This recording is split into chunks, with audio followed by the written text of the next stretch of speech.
Hello दोस्तों, हमारे YouTube channel Nitesh study centre में आपका स्वागत है। आज हम आपको यहाँ पर कक्षा 10 का पेपर यानी गणित का पेपर बताने वाले हैं, जो कि आपका 12 अप्रैल का मैथ का पेपर होने वाला है। तो आपको यहाँ पर सल्यूशन सहित मैं आपको ये पेपर बताऊँगा। तो चलिए बिना टाइम वेस्ट सीधा ही स्टार्ट करते हैं क्वेश्चन की ओर। जैसा कि यहाँ पर आपने देख लिया होगा 2021 यहाँ पर गणित का यहाँ पर पेपर है, देख लीजिए। और यहाँ पर तो चलिए सीधा स्टार्ट करते हैं क्वेश्चन की ओर। जैसा कि आप देख पा रहे होंगे यहाँ पर पहला ही क्वेश्चन हमारा यहाँ पर दिए है, यदि समीकरण 3x² + 12x + c बराबर 0 के मूल समान है तो c का मान होगा।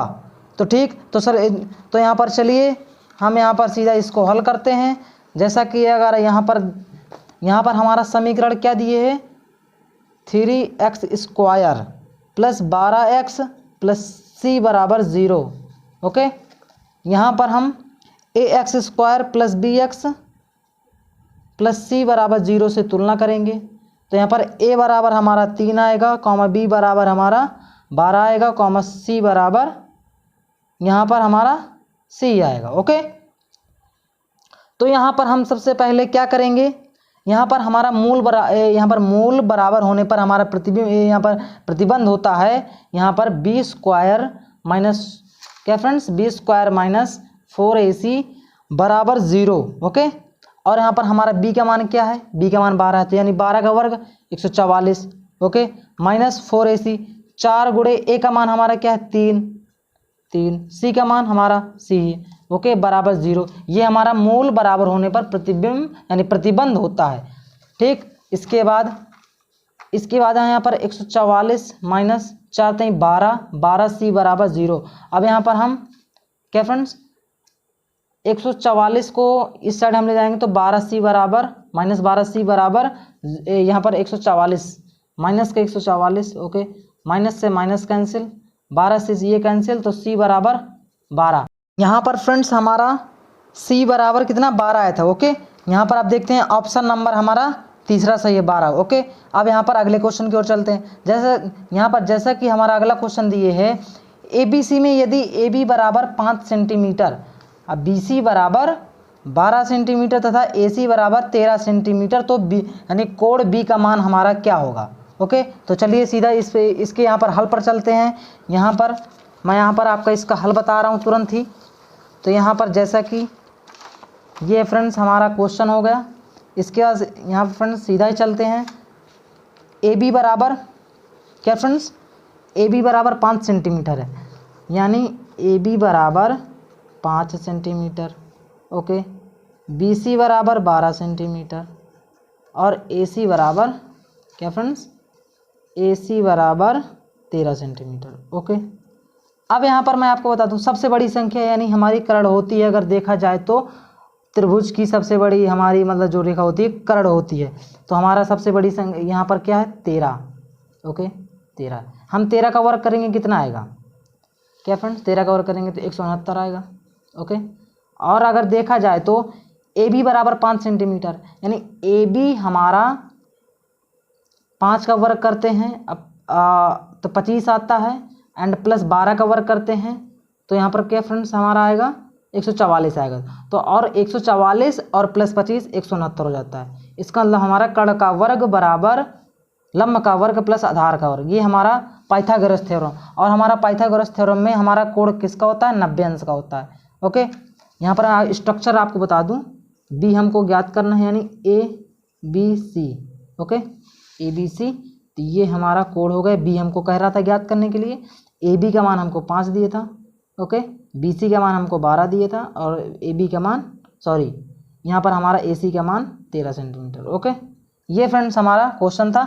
जैसा कि आप देख पा रहे होंगे यहाँ पर लंब का वर्ग और आधार का वर्ग इसके बराबर होता है। ओके, आप समझ गए होंगे। तो सीधा चलते हैं अगले क्वेश्चन की ओर। जैसा कि हमारा अगला क्वेश्चन हम सीधा ही देखते हैं।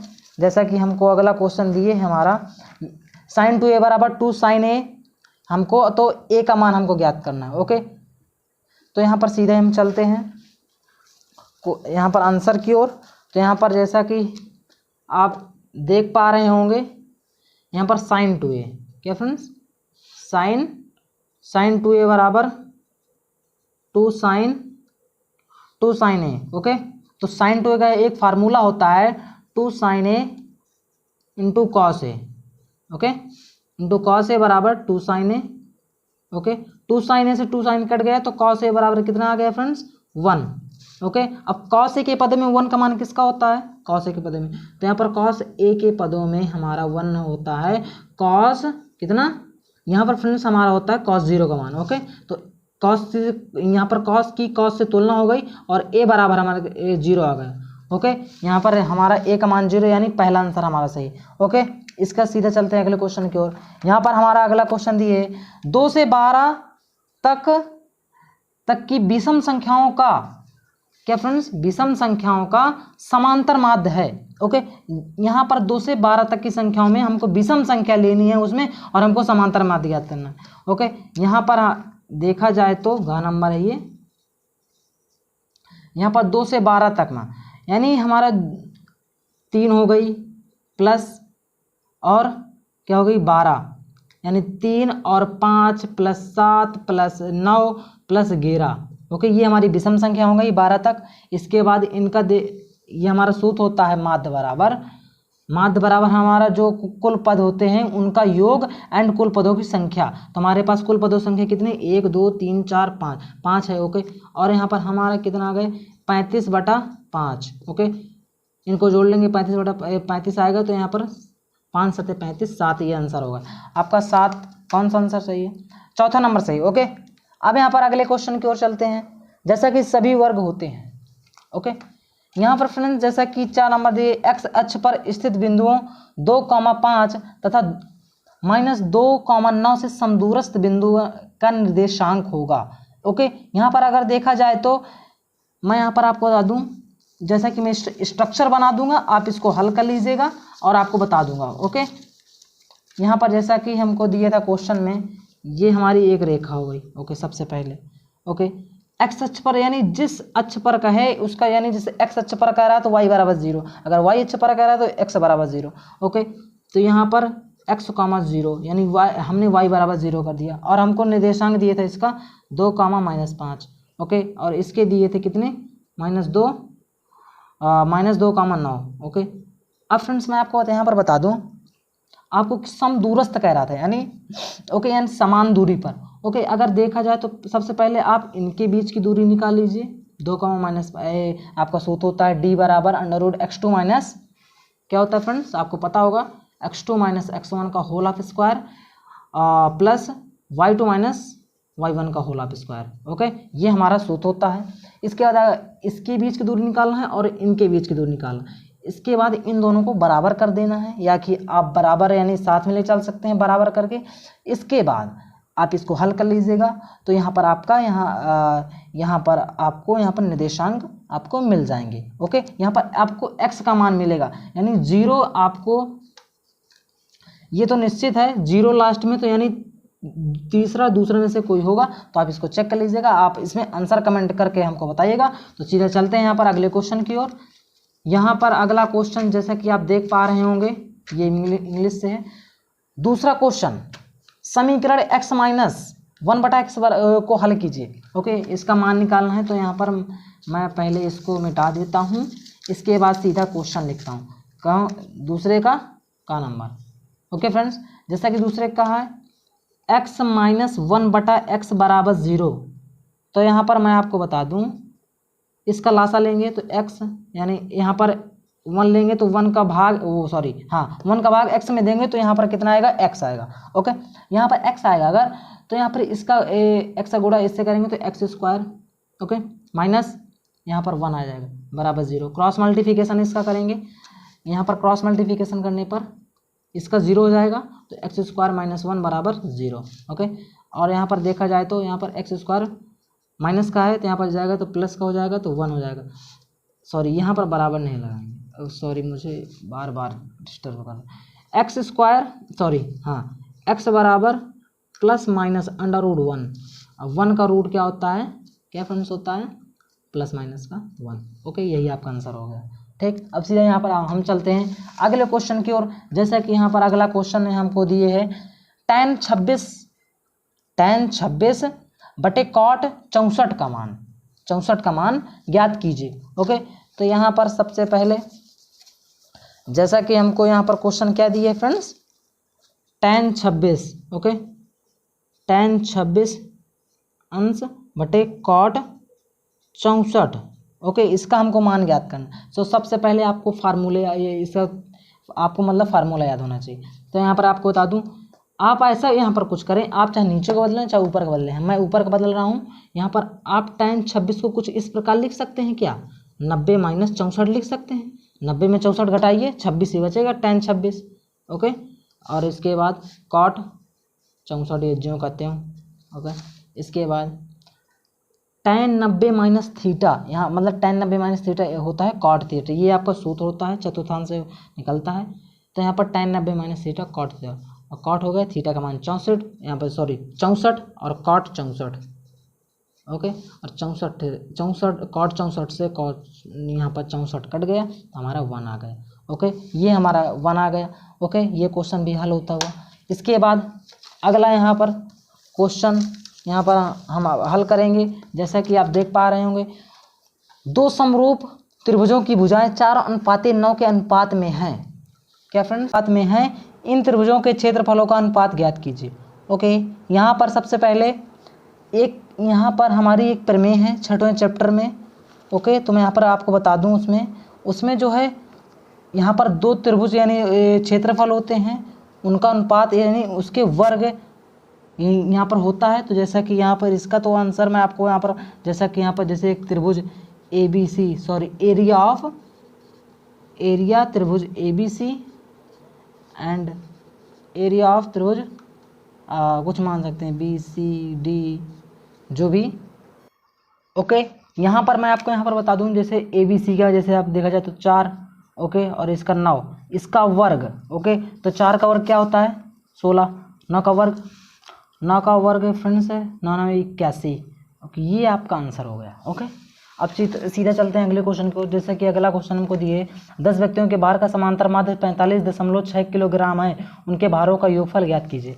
ओके, यहाँ पर जो आपका हमने एक क्वेश्चन हल किया था, ऑब्जेक्टिव क्वेश्चन में हमने एक हल किया था क्वेश्चन, उसमें जैसे हमको एक क्वेश्चन दिए था वे उसी टाइप का है। हमको सबसे पहले क्या दिए हैं, 10 व्यक्तियों के भार का समांतर माध्य यानी समांतर माध्य, ओके, समांतर माध्य यहाँ पर कुल पदों का योग, कुल पदों क्या फ्रेंड्स, कुल पदों का योग, ओके, बटे कुल पदों की संख्या, संख्या यानी 10 है, ओके।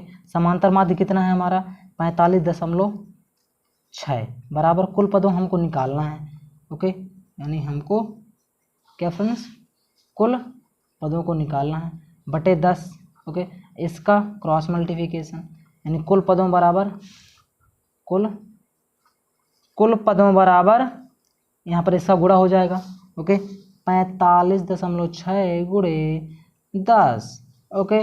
इससे आपका यहाँ पर कितना आ जाएगा फ्रेंड्स, एक 0 यहाँ पर निकलेगा यानी 456, ओके। यही आपका आंसर होगा, ओके। अगर सीधा ही हम चलते हैं अगले क्वेश्चन की ओर।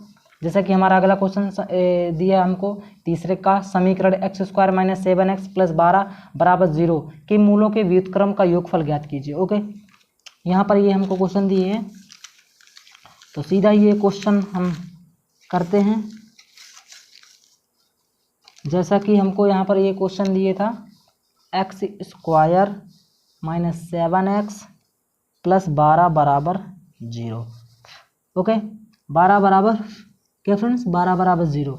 तो यहाँ पर सबसे पहले आपको इसको तुलना कराना पड़ेगा, ax² + bx + c = 0 से तुलना। तो यहाँ a का मान हमारा 1 आ गया, b बराबर -7, c बराबर 12, ओके, ये हमारा आ गया। इसके बाद हमको मूलों का योगफल, क्या फ्रेंड्स, मूलों का योगफल हमको निकालना पड़ेगा। तो मूलों का योगफल यानी अल्फा प्लस बीटा बराबर -b/a होता है, -b/a। यहाँ पर हमको b का मान माइनस दिए तो माइनस माइनस प्लस यानी 7/1 यानी 7 ही आ जाएगा इसका 7, ओके। अब यहाँ पर मूलों का गुणनफल अल्फा इंटू बीटा c/a होता है, c/a, c का मान 12, a का मान 1 है यानी 12 आ जाएगा, ओके। इसके बाद हमको क्या फ्रेंड्स, अकॉर्डिंग टू क्वेश्चन, हमको क्वेश्चन क्या दिया था, हमको कह रहा था मूलों का व्युत्क्रम का योगफल ज्ञात करना। ओके, तो मूल हमारे क्या थे, 1, ये अल्फ़ा है तो इसका व्युत्क्रम यानी अल्फ़ा इनका योगफल 1/बीटा। ओके, इसका दिन का एलसीएम सीधा लेते हैं, एलसीएम अल्फ़ा इंटू बीटा आएगा। इसके बाद अल्फ़ा यानी अल्फ़ा से अल्फ़ा कट गया, बीटा आ गया, तो beta plus alpha, alpha beta plus alpha हो या अल्फ़ा प्लस बीटा, तो यहाँ पर बीटा प्लस अल्फ़ा का मान, अल्फ़ा प्लस बीटा का मान 7। ओके, एंड इसका अल्फ़ा इंटू बीटा का मान 12 था। ओके, ये हमारा आंसर हो गया। ठीक, आप समझ गए होंगे। तो सीधे चलते हैं हम अगले क्वेश्चन की ओर। यहाँ पर जैसा कि हमको देखिए अगला क्वेश्चन हमको दिए है, अभाज्य गुणनखंड विधि द्वारा 96 और 404 का महत्तम समापवर्तक एचसीएफ। आप इसको ज्ञात कर लेंगे, तो इसके बिना टाइम वेस्ट करते हुए अगले क्वेश्चन की ओर चलते हैं। ग नंबर में एक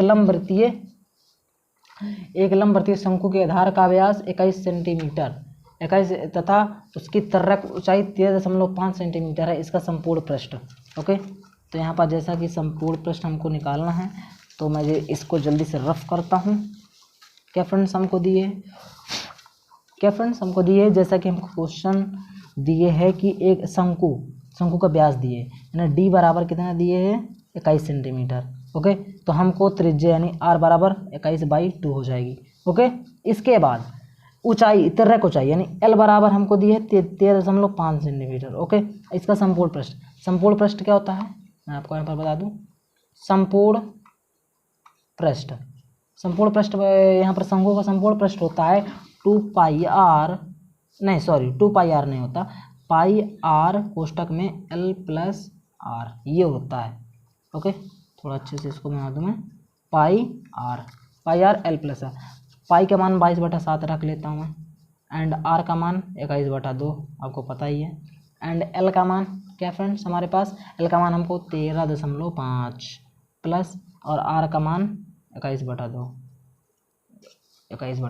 ओके, इसके बाद सीधा ही हम चलते हैं यहाँ पर 7 × 21 11 दूनी 22 11 × 33। अब इसको कैलकुलेशन करना पड़ेगा, 13.5 प्लस क्या फ्रेंड्स हमको दिए 21/2, तो इसका सीधा ही एलसीएम करते हैं। ठीक, इसका एलसीएम करने से फ्रेंड्स हमारा कितना यहाँ पर आ जाएगा, 2 का यहाँ पर गुणा हो जाएगा तो 135, एंड अगर देखा जाए तो 13 दूनी 26 यानी 26 आएगा इसका, प्लस 21। ओके, ये हमारा 33 गुणे 6 1 7 6 1 13 13 26, हाँ 6 1 7 2 2 4। ओके, यहाँ पर फ्रेंड्स हमारा क्या, यहाँ पर हमारा 27 होगा। ओके, 27 और इस तरह ये 48 हो जाएगा बाई 2, तो यहाँ पर ये कट जाएगा तो कितना आ जाएगा, 33 गुणे 24। ओके, अब इसका यहाँ पर गुणा कर लेते हैं, तो ठीक यहाँ पर फ्रेंड्स हमारा 792 आंसर आया। ओके, तो चलते हैं सीधा अगले क्वेश्चन की ओर बिना टाइम वेस्ट करे हुए। यहाँ पर सीधा हमको जैसा कि अगला क्वेश्चन दिए है, मैं यहाँ पर आपको दिखा दूँ। ये हमारा यहाँ पर 6वें चैप्टर से आया है, PS/SQ बराबर PT/TR तथा PST बराबर यानी कोण PST बराबर PRQ। तो सिद्ध कीजिए PQ और एक समद्विबाहु यानी वह त्रिभुज जिसकी 2 भुजाएं बराबर हों उसे समद्विबाहु त्रिभुज कहते हैं। ओके, तो यहाँ पर हम सीधा ही चलते हैं इस क्वेश्चन को सिद्ध करने, जैसा कि मैं सीधा आंसर सीधा बता ही रहा हूँ। ओके, तो ध्यान दीजिएगा। यहाँ पर जैसे हमको सबसे पहले कह दी है PS/SQ। एक चित्र पहले बना लेता हूँ, चित्र ड्रॉ करने से ज़्यादा अच्छा रहता है क्योंकि बिना चित्र के मज़ा नहीं आती है एक भी। तो यहाँ पर सबसे पहले PQR। ओके, क्या फ्रेंड्स, PQR। ओके, और यहाँ पर S और T। ओके, यहाँ पर सबसे पहले क्या दिए है, PS बराबर PT/TR।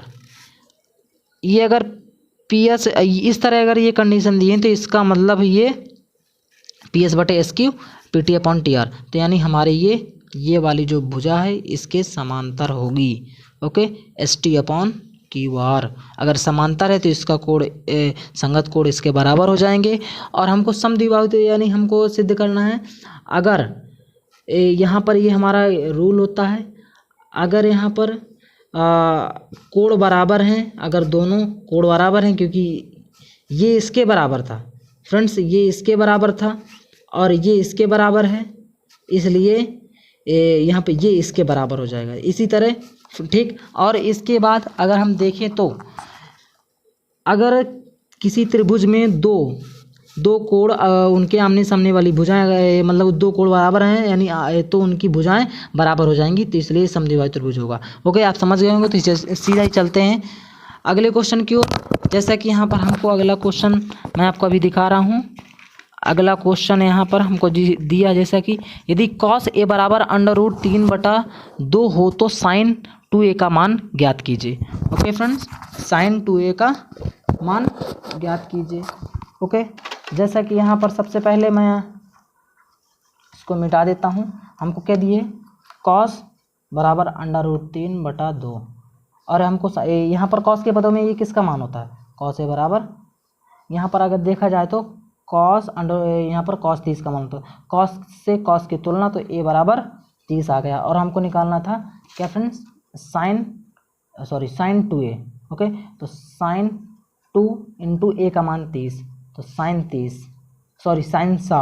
60 का मान √3/2, ये आपका आंसर होगा। ओके, तो सीधे चलते हैं अब अगले क्वेश्चन की ओर। जैसा कि अगला क्वेश्चन, दर्शाइए कि 3/√2 एक अपरिमेय संख्या है। तो ये वाला क्वेश्चन मैं यहाँ पर एक अलग से वीडियो लाऊंगा, तो उसमें करा दूंगा। तो सीधे चलते हैं अगले क्वेश्चन की ओर। एक समबाहु त्रिभुज ABC की भुजा 2a है, तो उसमें प्रत्येक लंबे शीर्ष की लंबाई ज्ञात कीजिए। तो यहाँ पर ये फ्रेंड्स आप इसको हल कर लीजिएगा, इसमें थोड़ा टाइम लग सकता है, थोड़ा इसमें लैंग्वेज लिखनी पड़ती है। ओके, और ये हमारा रचना से क्वेश्चन आया हुआ है, किससे, रचना से आया हुआ। तो सीधा ही बिना टाइम वेस्ट करे अगले क्वेश्चन की ओर चलते हैं। जैसा कि अगला क्वेश्चन दिए, दो क्रमागत धनात्मक पूर्णांक ज्ञात कीजिए जिनके वर्गों का योग 362 है। ओके, ये आपको मैं अभी इसको हल करा देता हूँ, इसमें कोई दिक्कत वाली बात नहीं है। यहाँ पर ये आपका द्विघात समीकरण से ये आपका क्वेश्चन पूछा गया है। ओके, तो यहाँ पर जैसा कि सबसे पहले दो, अगर क्रमागत संख्याएं अगर कहे तो सबसे पहले यहाँ पर आपको बता दूँ, क्रमागत संख्या हमको लिखना है, हर हमेशा मानना है x और x+1।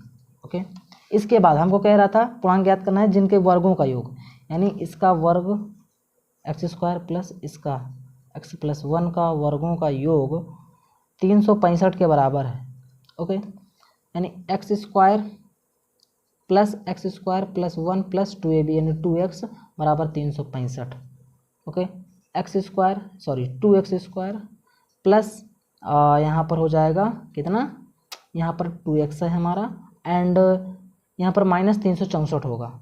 ओके, यहाँ पर 2 इससे कॉमन ले लेंगे, तो x² प्लस कितना आ जाएगा, यहाँ पर x माइनस कितना आ जाएगा, 2 एकम 2, 2 अट्ठे 16, यहाँ पर 2 अट्ठे 16, 2 दूनी 4, ठीक। और यहाँ पर इसके फैक्टर कर लेते हैं, तो यहाँ पर इसके फैक्टर को ये 0 यहाँ पर जाएगा तो 0 हो जाएगा, और इसके फैक्टर करने पर कुछ इस प्रकार बनेगा, x -13x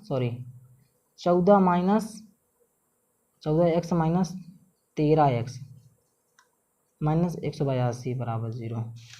तो जैसा कि यहाँ पर x कॉमन ले लेंगे तो x + 14 बचेगा, एंड -13 ले लेंगे तो 13x - 14 बचेगा, सॉरी प्लस हो जाएगा इधर। इसके बाद x - 13 एंड x + 14।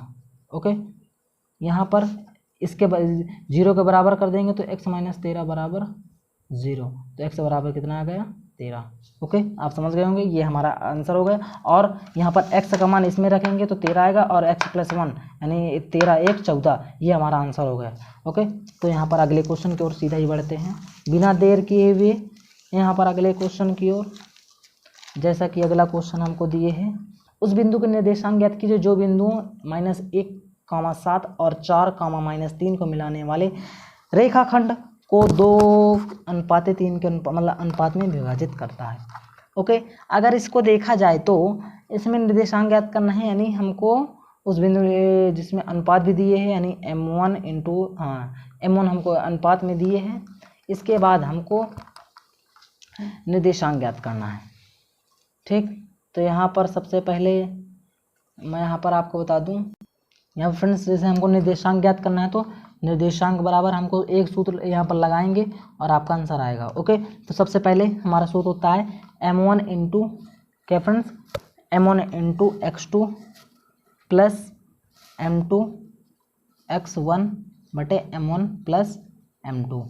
ओके, यहाँ पर हमारा m1 अनुपात हो गए, m1 यानी 2, जो m1 का मान 2 है और m2 का मान 3 है, और x1 का मान ये -1 और 4 हो गया हमारा x2 का मान। तो सबसे पहले यहाँ पर हम रखेंगे यहाँ पर मान, तो m1 का मान कितना था 2 गुणे x2 का मान, x2 का मान हमारा 4 प्लस m2 का मान 3 इंटू इसके बाद -1, ठीक, बटे 2 प्लस 3। इसके बाद 2 चौको 8 -3, 3 2 5, यहाँ पर 5 बटा 5, यहाँ पर 1 आ गया, यानी x का जो हमारा आया है ये हमारा x के लिए है, y के लिए यहाँ पर जहाँ जहाँ y होगा तो y2 का मान रखेंगे, आप इसको निकाल लीजिएगा। यहाँ पर मैंने x का निकाल दिया है और y का आपने निर्देशांक निकाल लीजिएगा और मुझे बताइएगा कि कितना आंसर आया है आपका। तो सीधा ही चलते हैं अगले क्वेश्चन की ओर। जैसा कि हमारा अगला क्वेश्चन ये है, हमारा अगला क्वेश्चन, तो इसको आप कर लीजिएगा। ठीक, अब मैं यहाँ पर जो आपको जितना बचा है ये मैं आपको अगले पार्ट में कराता हूँ सीधा ही।